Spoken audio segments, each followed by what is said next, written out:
നല്ലൊരു ദിവസം ആശംസിച്ചുകൊണ്ട് മേരീസ് ലവ്ലി കിച്ചൻ്റെ പുതിയൊരു വീഡിയോയിലേക്ക് എല്ലാവർക്കും സ്വാഗതം. ഇന്ന് നമ്മൾ ഷെയർ ചെയ്യുന്നത് വളരെ എളുപ്പത്തിൽ തയ്യാറാക്കാൻ പറ്റുന്ന നല്ല ഹെൽത്തി ആയിട്ടുള്ള ടേസ്റ്റി ആയിട്ടുള്ള ഒരു ബ്രേക്ക്ഫാസ്റ്റിൻ്റെ റെസിപ്പിയാണ്.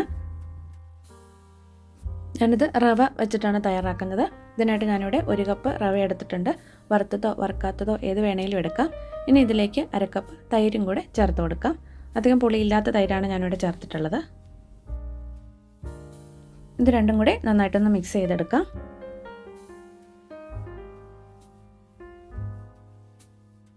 ഇതിലേക്ക് ആവശ്യത്തിന് വെള്ളം കൂടി ചേർത്ത് കൊടുത്ത് ഒന്ന് കലക്കിയെടുക്കാം. ഞാനിപ്പോൾ ഇതിലേക്ക് 1/2 കപ്പ് വെള്ളം ചേർത്തിട്ടുണ്ട്. ഇത് കലക്കിയെടുക്കുമ്പോൾ വെള്ളം ആവശ്യമുണ്ടെങ്കിൽ അല്പം കൂടി ചേർത്ത് കൊടുക്കാം. അപ്പോൾ ഇതിലേക്ക് കുറച്ച് വെള്ളം കൂടി ആവശ്യമുണ്ട്. ഞാനൊരു 1/4 കപ്പ് വെള്ളം കൂടി ഇതിലേക്ക് ചേർത്ത് കൊടുക്കുന്നുണ്ട്.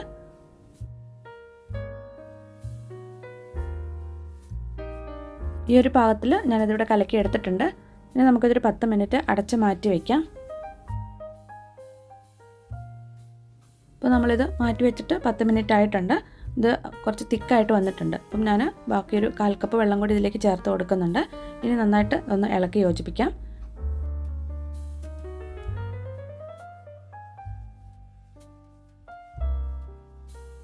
ഒരുപാട് ലൂസ് ആവാതെ ഈ ഒരു പാകത്തിന് ഞാനിവിടെ ഇത് കലക്കി എടുത്തിട്ടുണ്ട്. ഇനി ഇതിലേക്ക് പാകത്തിനുള്ള ഉപ്പ് ചേർത്ത് കൊടുക്കാം.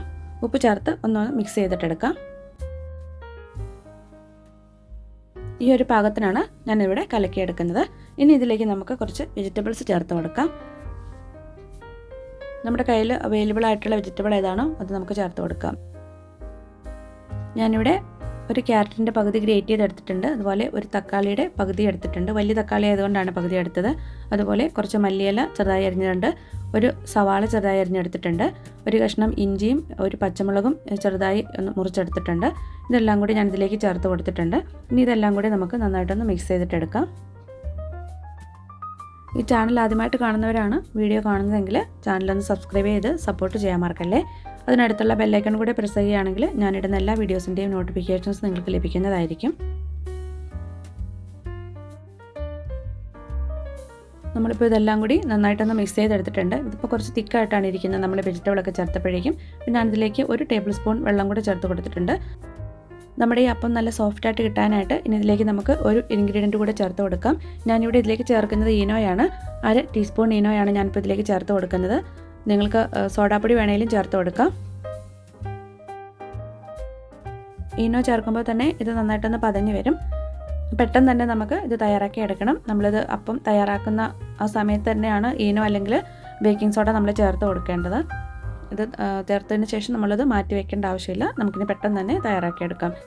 നമ്മളിത് കുറച്ച് തിക്കായിട്ടാണ് തയ്യാറാക്കി എടുക്കുന്നത്. അതുകൊണ്ട് തന്നെ ഇതുപോലെ ഒരു പാനാണ് ഞാൻ എടുത്തിട്ടുള്ളത്. ഇതിലേക്ക് 1 ടേബിൾ സ്പൂൺ ഓയിൽ ഒഴിച്ച് കൊടുത്തിട്ടുണ്ട്. വെളിച്ചെണ്ണയാണ് ഞാനിപ്പോൾ ഇതിലേക്ക് ഒഴിച്ച് കൊടുത്തിട്ടുള്ളത്.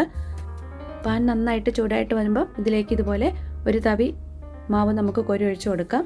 ഇതുപോലെ ഒന്ന് നിരത്തി കൊടുക്കാം. ഈ ഒരു കനത്തിലാണ് ഞാനിവിടെ തയ്യാറാക്കുന്നത്. നമ്മളിതിലേക്ക് വെളിച്ചെണ്ണ ഒഴിച്ച് കൊടുത്തിട്ടുള്ളത് കൊണ്ട് ഇതിൻ്റെ സൈഡൊക്കെ നന്നായിട്ടൊന്ന് മൊരിഞ്ഞ് വരും. ഇനി നമുക്കിത് അടച്ച് വെച്ച് കുക്ക് ചെയ്യാം. അപ്പോൾ ഇതിൻ്റെ മുകൾ വശമൊക്കെ നന്നായിട്ട് വെന്ത് വന്നിട്ടുണ്ട്. ഇനി നമുക്കിത് തിരിച്ചിട്ട് കൊടുക്കാം. ഈ വശം ഇപ്പോൾ നല്ലൊരു ഗോൾഡൻ ബ്രൗൺ കളർ ആയിട്ടുണ്ട്. ഇനി മറ്റേ വശം കൂടി ഇതുപോലെ ഒന്ന് ബ്രൗൺ കളർ ആകുന്നത് വരെ നമുക്കൊന്ന് കുക്ക് ചെയ്തെടുക്കാം. വളരെ പെട്ടെന്ന് തന്നെ തയ്യാറാക്കാൻ പറ്റുന്ന ഒരു റെസിപ്പിയാണ്. അപ്പോൾ നമുക്ക് ഇതുപോലെ ബാക്കിയുള്ളതെല്ലാം തയ്യാറാക്കിയെടുക്കാം. എന്നും ഒരുപോലെയുള്ള ബ്രേക്ക്ഫാസ്റ്റ് തയ്യാറാക്കാതെ ഇടയ്ക്കൊക്കെ നമുക്ക് ഇതുപോലെ വെറൈറ്റി ആയിട്ടുള്ളതൊക്കെ തയ്യാറാക്കി നോക്കാം. ഇതൊക്കെയാണെങ്കിൽ നമുക്ക് കറിയില്ലാതെ തന്നെ കഴിക്കാനായിട്ട് പറ്റുന്നതാണ്. വെജിറ്റബിളൊക്കെ ചേർത്തിട്ടുള്ളത് കൊണ്ട് ഹെൽത്തിയുമാണ്. കുട്ടികളായാലും ചോദിച്ച് കഴിക്കും. ഇനിയിപ്പോൾ നമുക്ക് കറി എന്തെങ്കിലും വേണമെങ്കിൽ തന്നെ നമ്മൾ ദോശയുടെ ഒക്കെ കൂടെ കഴിക്കുന്ന പോലെ ചട്നിയോ അങ്ങനെ എന്തെങ്കിലും ചേർത്ത് നമുക്ക് കഴിക്കാം. അപ്പോൾ ഞാനിവിടെ എല്ലാം തയ്യാറാക്കിയിട്ടുണ്ട്. ഇന്നത്തെ വീഡിയോ നിങ്ങൾക്ക് എല്ലാവർക്കും ഇഷ്ടമായെന്ന് വിചാരിക്കുന്നു. വീഡിയോ ഇഷ്ടമായെങ്കിൽ നിങ്ങളുടെ കമൻസൊക്കെ ഒന്ന് അറിയിക്കാം. നിങ്ങളുടെ ഫ്രണ്ട്സിനൊക്കെ ഷെയർ ചെയ്ത് കൊടുക്കുക. പുതിയൊരു വീഡിയോയുമായി നമുക്ക് വീണ്ടും കാണാം.